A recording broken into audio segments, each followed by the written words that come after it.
Hey guys, today I'm going to show you how to find blocked list on PayPal. Finding the blocked list on PayPal is a smart move. First, it gives you control. You can easily see who you have blocked and decide whether to unblock someone if your situation changes. Secondly, it helps you stay organized. If you blocked someone for security reasons or to avoid spam, reviewing the list ensures your account stays protected and clutter-free. Third, it boosts security awareness. Regularly checking your blocked list reminds you to monitor suspicious activity and keep your financial information safe. And finally, it's flexible.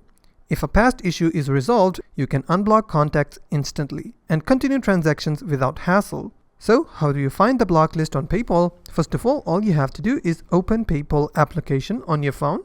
Once it's opened, you will see your profile icon on the top right corner. Click on your profile image or your profile icon. A new page will open. From here you have to scroll down just a bit until you see Data and Privacy. Click on Data and Privacy. Another page will open. You have to wait just a bit. And on this page you will be able to see a bunch of options. For example, search privacy, and the second option is blocked contacts. All you have to do is click on blocked contacts and you'll be able to see all of the contacts that you have blocked on PayPal. If you find this video helpful, please hit the like button and also don't forget to subscribe.